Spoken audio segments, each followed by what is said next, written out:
అనంతపురం నగరంలోని వడ్డెర్ల సంఘం జిల్లా కార్యాలయంలో శుక్రవారం వడ్డే ఓబన్న 218వ జయంతి సందర్భంగా వడ్డెర్ల సంఘం ఉమ్మడి జిల్లా అధ్యక్షుడు గుంచపు వడ్డే వెంకటేష్లు ఆధ్వర్యంలో విలేకరుల సమావేశం నిర్వహించారు. ఈ సందర్భంగా వారు మాట్లాడుతూ కూటమి ప్రభుత్వం వడ్డే ఓబన్న జయంతిని అధికారికంగా అనంతపురం నగరంలోని స్థానిక కలెక్టరేట్లో రెవెన్యూ భవన్లో కలెక్టర్ ఆధ్వర్యంలో ఉదయం 9 గంటల నుంచి వడ్డే ఓబన్న జయంతి వేడుకలు జరుగుతాయని తెలియజేశారు. అలాగే వడ్డే ఓబన్న జయంతిని అధికారికంగా ప్రకటించినందుకు ముఖ్యమంత్రి నారా చంద్రబాబు నాయుడుకి, ఉప ముఖ్యమంత్రి పవన్ కళ్యాణ్కి, మంత్రి నారా లోకేష్కి, బీసీ సంక్షేమ శాఖ మంత్రి సవితమ్మకి ప్రత్యేక ధన్యవాదాలు తెలిపారు. అలాగే ఈ కార్యక్రమానికి జిల్లాలోని శాసనసభ్యులు, పార్లమెంటు సభ్యులు, శాసన మండలి సభ్యులు, అధికారులు అందరూ హాజరవుతారని తెలిపారు.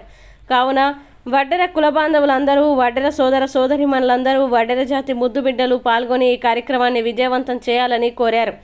ఈ కార్యక్రమంలో వడ్డే సిమెంటు పోలన్న, వడ్డెర్ల సంఘం ముఖ్య సలహాదారులు చల్ల రామాంజనేయులు, వడ్డే లక్ష్మణ, వడ్డే ధనుంజయ తదితరులు పాల్గొన్నారు.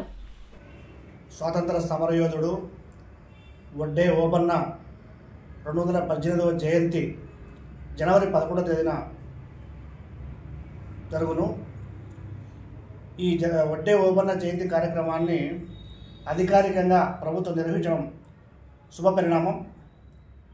అదేవిధంగా రాష్ట్ర ముఖ్యమంత్రి వర్యులు నారా చంద్రబాబు నాయుడు గారు మా వడ్డెర పోరాట ఫలితంగా ఎన్నో ఏళ్లుగా మా వడ్డెర్లంతా కృషి చేసి పోరాటాలు చేసి మా వడ్డే ఓబన్న జయంతిని అధికారికంగా ప్రకటించాలని అనేక విధాలుగా విన్నవించుకున్న ఏ ప్రభుత్వాలు పట్టించుకోకపోయినప్పటికీ కూటమి ప్రభుత్వం అధికారికంగా జరపడం మా కుల సంఘాలకందరికీ శుభపరిణామం.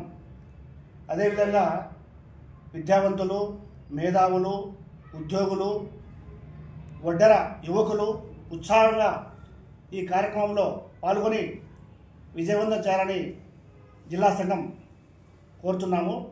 అదేవిధంగా స్థానిక ఎమ్మెల్యే గారు కానీ, ఎంపీ గారు కానీ తప్పకుండా హాజరై విజయవంతం చేయాలని కోరడమైంది. స్థానిక అనంతపురం కలెక్టరేట్లో ఈ కార్యక్రమం నిర్వహించబడుతుంది. ఈ కార్యక్రమానికి అందరూ కలిసికట్టుగా వచ్చి విజయవంతం చేయాలని కోరుతున్నాం. చల్ల రామాంజనేయులు, జిల్లా సంఘం ముఖ్య సలహాదారు.